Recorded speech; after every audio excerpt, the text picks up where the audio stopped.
Well, welcome everybody. Welcome to the Journey to Thrive podcast. I'm your host, Deacon Jim Friend, and I'm the Director of Mission Advancement at the St. John Vianney Center. We're grateful that you're joining us today. If you find this conversation meaningful, please consider subscribing and sharing it with others who care deeply about the well-being of our clergy and our religious. Our podcast is a ministry of the St. John Vianney Center, where we've been supporting the mental, emotional, and spiritual health of our clergy and religious for over 80 years. You can follow us on Facebook, Instagram, LinkedIn, and X, and you can listen to this episode wherever you download your favorite podcasts, and you can watch us on YouTube. I'll include links to today's guest and other helpful resources in the show notes of this episode. And to learn more about our mission and ministry, please visit us at sjvcenter.org. Before we get started, I'd like to start our show today by thanking the donors to the Good Shepherd campaign who've helped us to raise over $430,000 to begin this new national suicide awareness and education program for clergy and religious that we're going to talk about today. This program is made possible by the generosity of these donors. And if you'd like to contribute, or if you'd like to learn more about this program and help us to reach our $500,000 goal, you'll find a link in the show notes of this podcast, or you can certainly feel free to contact me for more information. Today, I'm honored to welcome the newest member of our team, Deacon Tim Lynch, the program manager for our suicide awareness and education program for clergy and religious. Deacon Tim brings a wealth of clinical experience to this role. He holds a Master of Science in Mental Health Counseling from Divine Mercy University and is a certified traumatologist through the Green Cross Academy of Traumatology. He has advanced clinical training in complex trauma, cognitive behavioral therapy for suicide prevention, and the collaborative assessment and management of suicidality. His expertise in safety, planning, and crisis intervention has helped many navigate moments of acute psychological distress.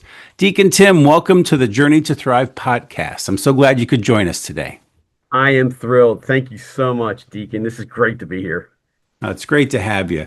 And your being here is a fulfillment of a little bit of a journey for us as we've raised these funds and have dreamed of implementing this program. So I'm glad that we could take some time today to get to know you and learn a little bit more about how you're thinking about this new program. Absolutely. I look forward to the opportunity to share with everyone what we're doing, all the tremendous sponsorship from the Good Shepherd campaign and the generous donors who, to me, are representing, the kingdom of God here on earth, because I can't think of a more pressing need than to address those people who give up their lives for God and others and to help save those lives. So I'm thrilled to be here. Very well said. Absolutely. Well, why don't we start with your background? You've worked in both the nonprofit and the private sectors. What drew you first to the field of mental health, and how did that journey evolve into ministry? Sure. So it's probably the ministry part came first. Growing up, I always wanted to be a priest. I graduated St. Joe's University with the intent to cross the street, and I was accepted into St. Charles Seminary. My spiritual director at the time said, take just 1 year in the real world, so to speak, which is where I met my wife, and now 3 daughters and 2 grandchildren later. Awesome. His direction turned out to be correct. However, I never lost that need, that desire, the vocation to serve God and others. So ultimately, I applied to become a deacon for the Archdiocese of Philadelphia, went through our 7 years of formation at St. Charles, and was ordained 14 years ago. At the same time, I was working in IBM. I had been a director at IBM. I spent over 4 decades there. And one of my greatest joys was actually to work with the people. I did a lot of one-on-one counseling with employees and executives. I was in an HR position where I was able to both develop and roll out mental health programs for our employees and for their family, addressing things like depression, anxiety, things that at one time were not spoken about a great deal, but now clearly are in the zeitgeist. It's discussed very openly, the topic of mental health. Yeah. So the combination of working with my employees, doing the counseling, always led me to a greater interest in assisting people through crisis. I then applied to, after I got my master's at St. Joe's. I then got my master's at Divine Mercy University, and the master's was in clinical mental health.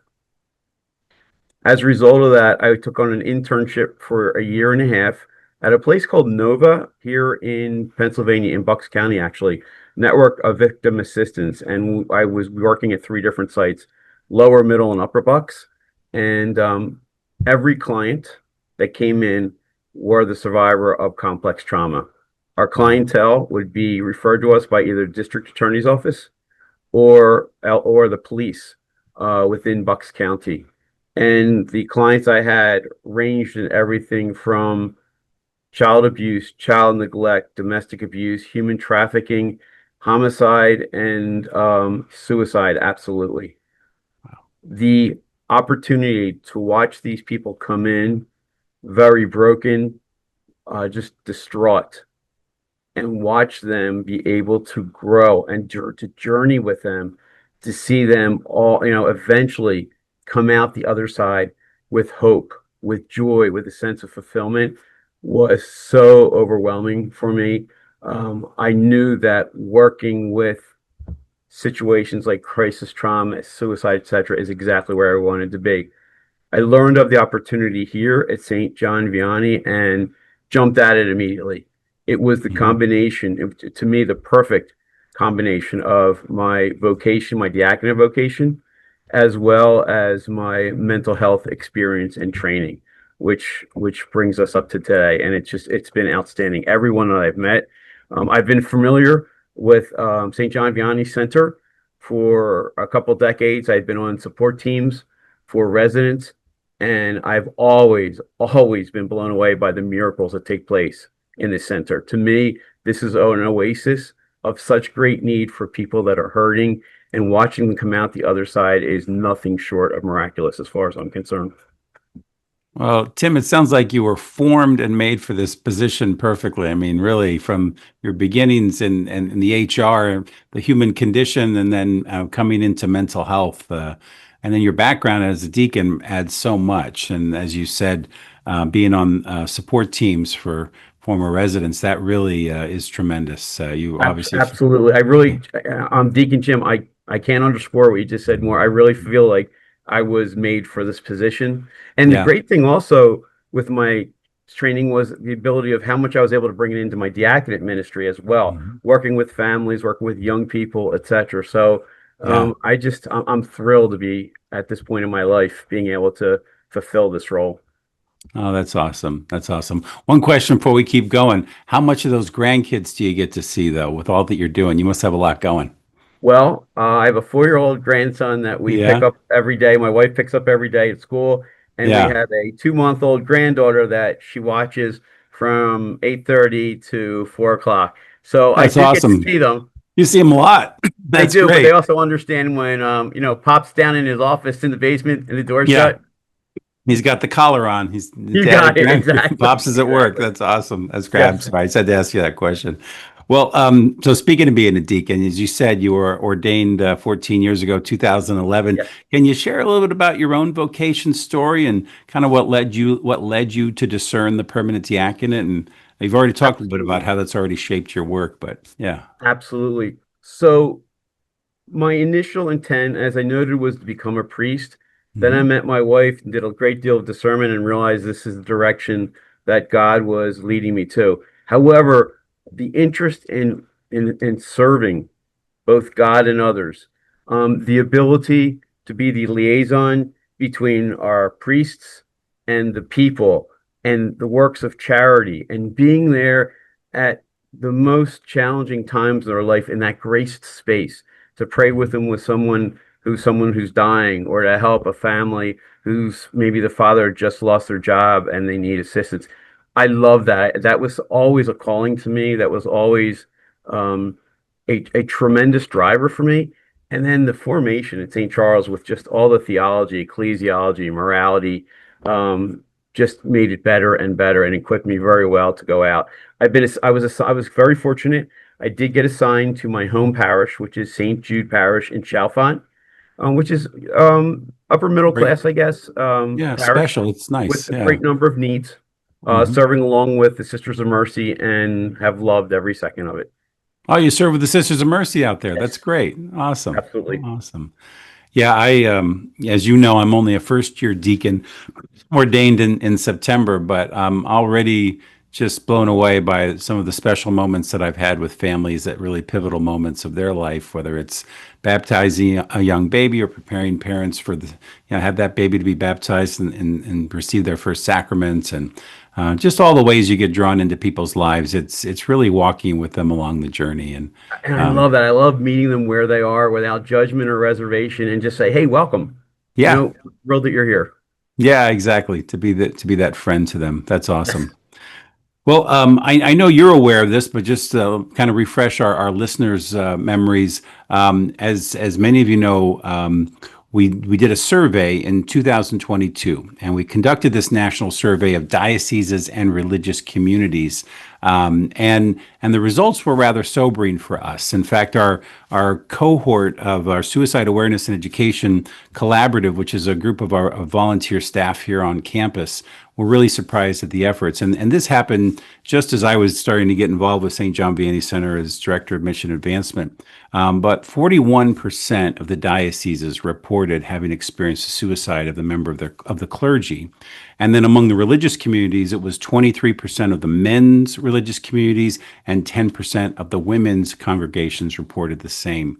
So, were you surprised when you kind of read these numbers, and what was your initial reaction when you learned a little bit about the issue, or does this kind of jive with what you've seen in your work? I have done, as part of, as a traumatologist, certified traumatologist, I have done studies on suicide. It's Hmm. now recognized as one of the greatest public health issues in this country. In last year, we had over 50,000 suicides. So it is increasing every year. For men, it's a 4-to-1 ratio for who complete suicide. One of the data points that I came across when studying this was that the increased percentage in religious and clergy has increased a great deal. As a matter of fact, what's tremendously sobering is that last year it actually passed the percentage in the public. Hmm. Uh, was I surprised? I knew about the stats. I recognized the factors of loneliness. So many priests or sisters may be living by themselves, or brothers or monks. I recognize the overwork, so the exhaustion, the inability sometimes to set boundaries and just say no, the lack of work-life balance. All of these things are factors that played into it, in addition to the fact that many of them are very public figures. They're up in an Right. AMBO. They're working in they're working with volunteers, at different places to help immigrants or help people that are homeless in the city. And so there's also a concern about if I come out public with how I'm feeling. So all of this kind of creates the perfect storm. So no, I wasn't very surprised by it, because I knew the direction that it was going. Um, what surprised me was the percentage of leadership that said they really don't know how to handle it. Hmm. So if a sister, deacon, brother, monk, diocesan priest comes to them and says, I'm experiencing feelings of self-harm, I'm considering suicide, they they're just not, they've never been trained on how to handle that. So that's where I see such a tremendous need with the leadership to explain to them the approach. And honestly, Deacon Jim, there's a lot of misinformation out there. So, for example, I've talked to a number of leaders who say, well, the one thing I do know is you never bring up the word suicide because that could put it in their mind.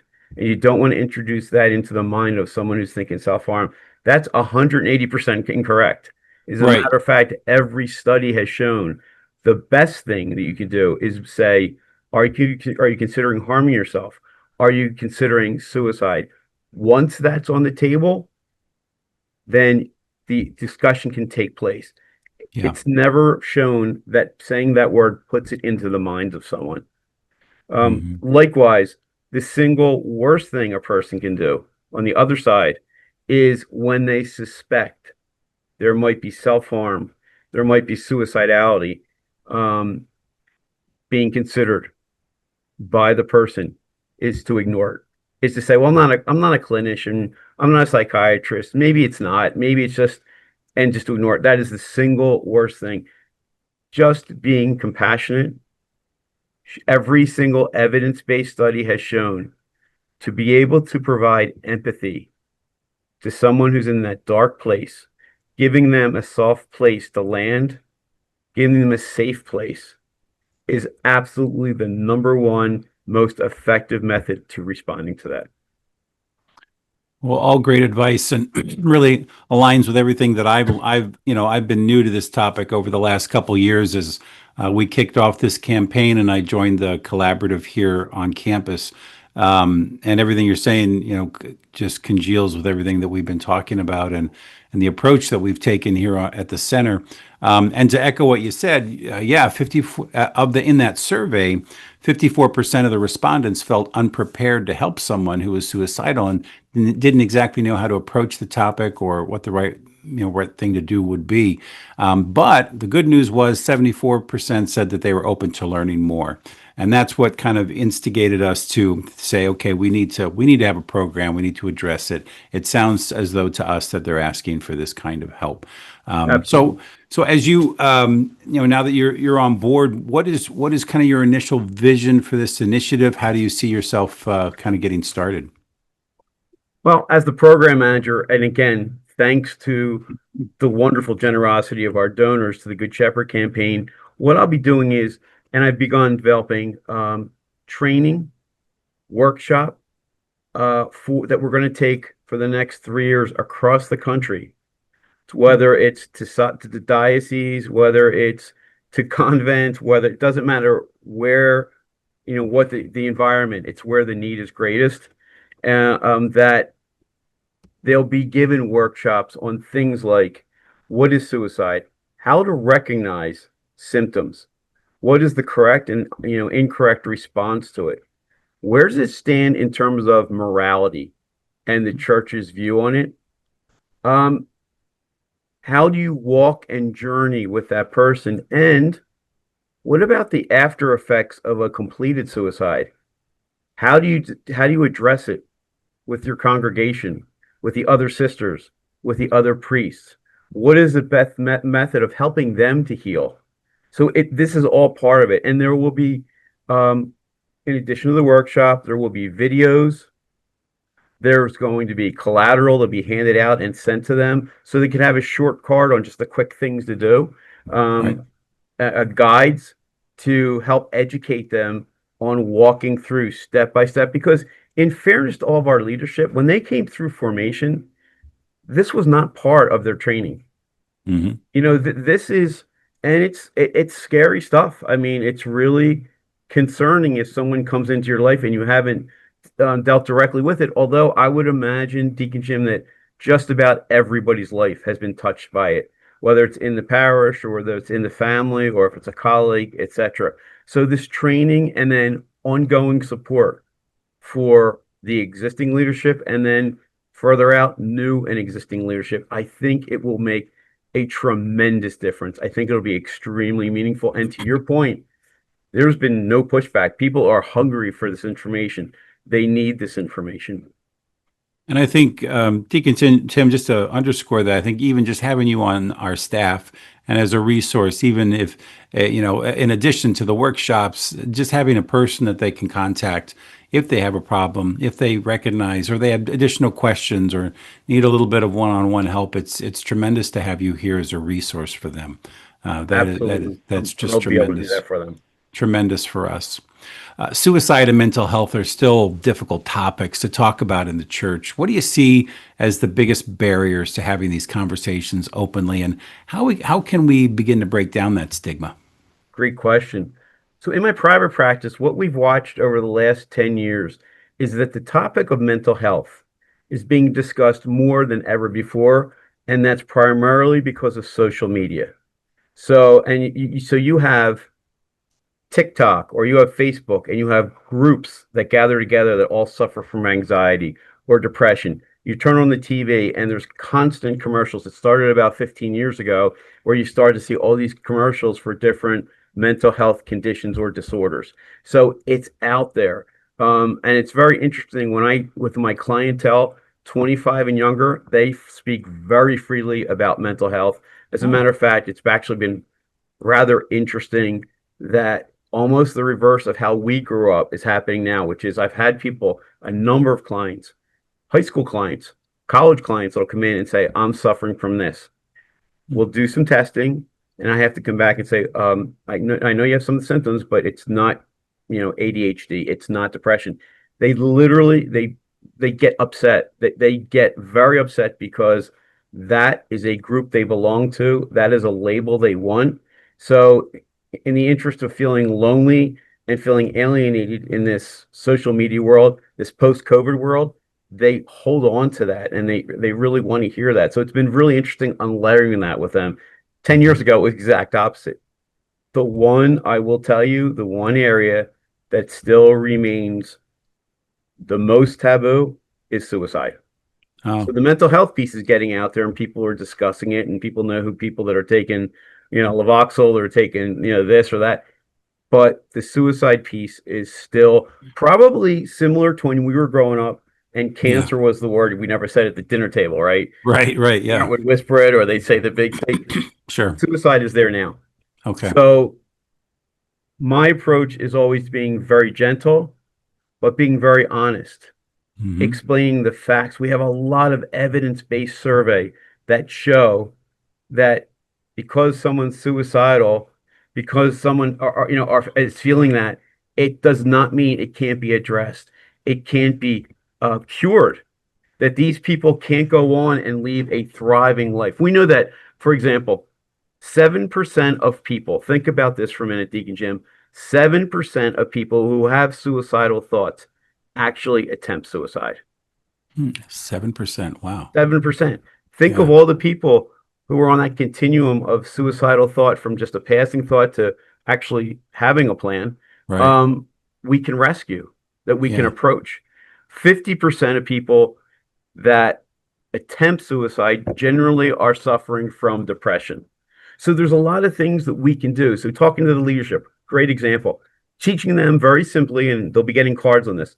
Someone comes to you, not sure what to do.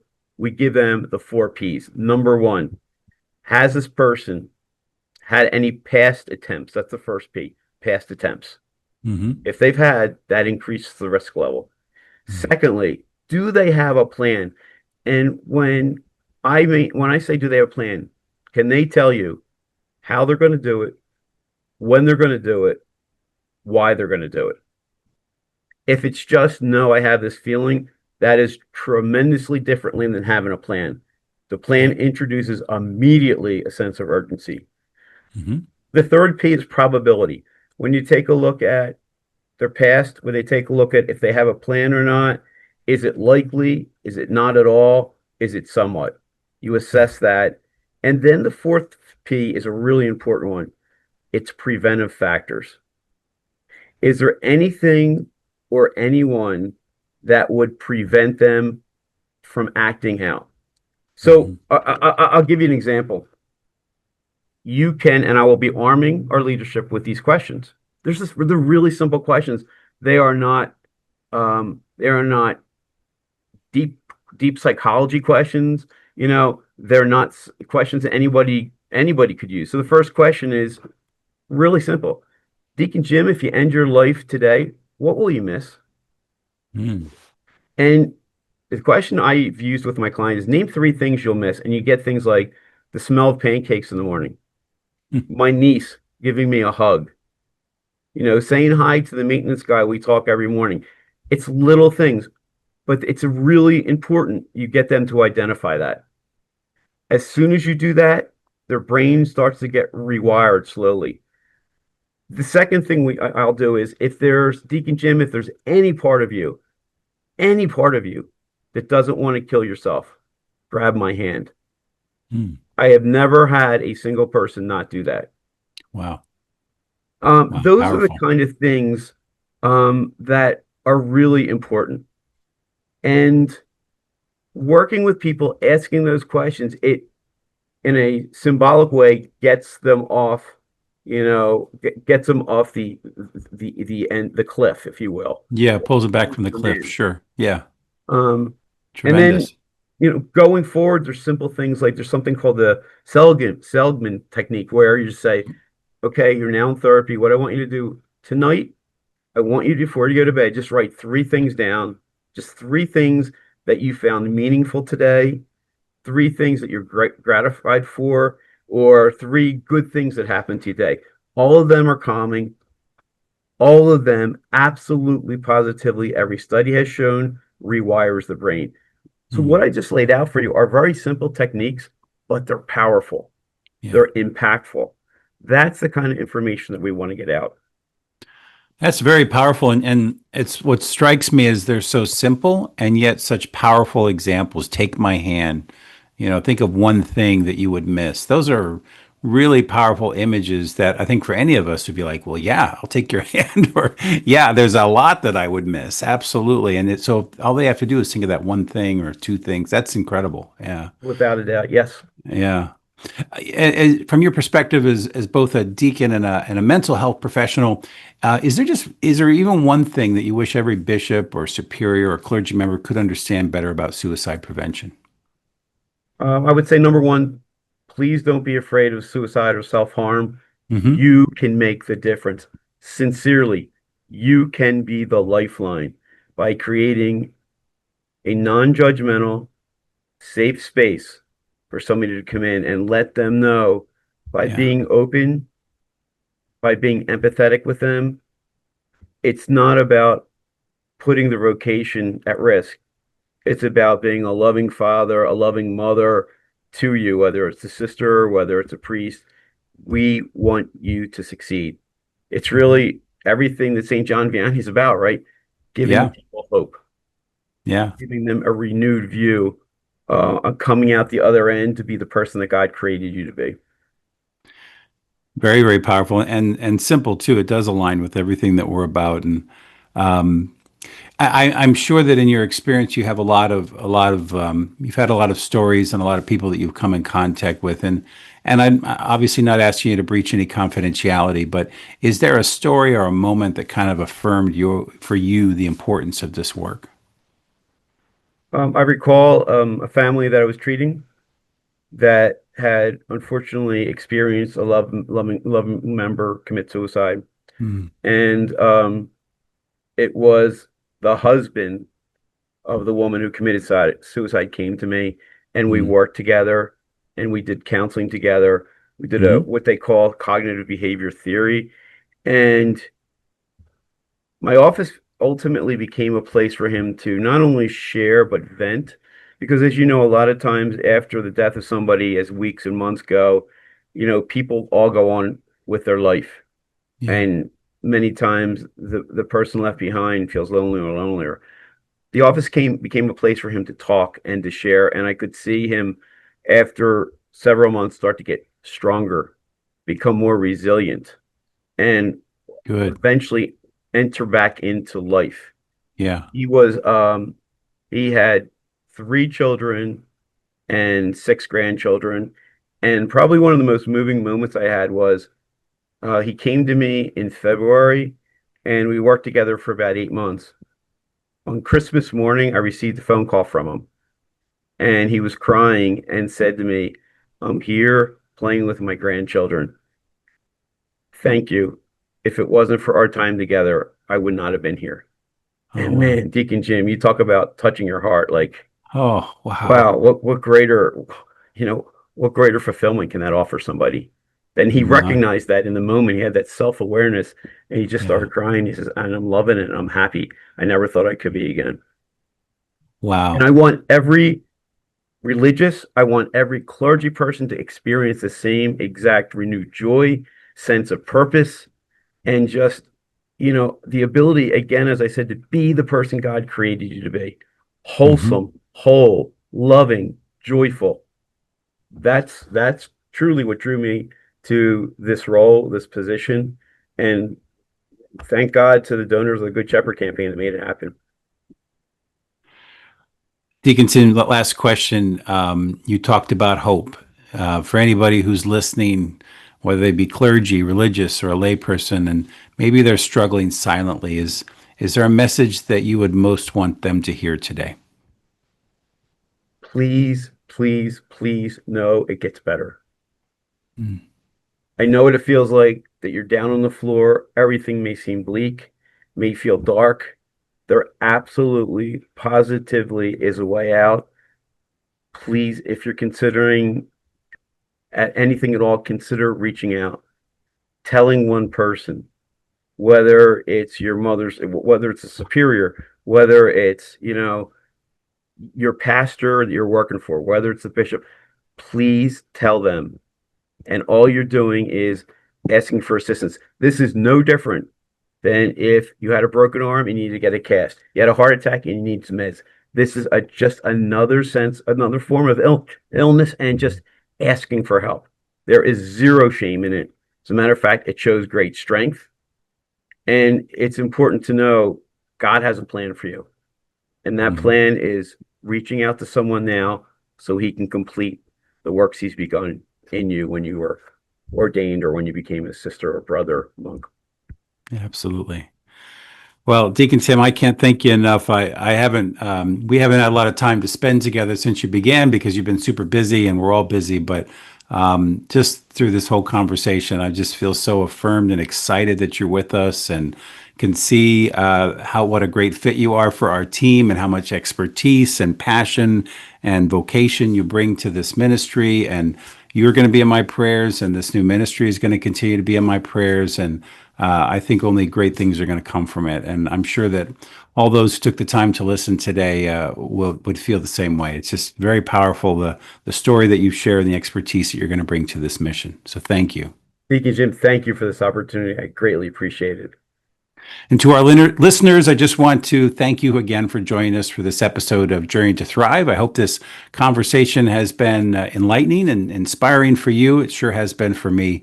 If you'd like to learn more about the St. John Vianney Center or connect with Deacon Tim, check out the links in the show notes of this episode. Be sure to subscribe and follow us on social media. And again, if you're watching us on YouTube, give us a like. Your support helps us to continue to spread this important message. Thanks again for listening, everybody, and God bless.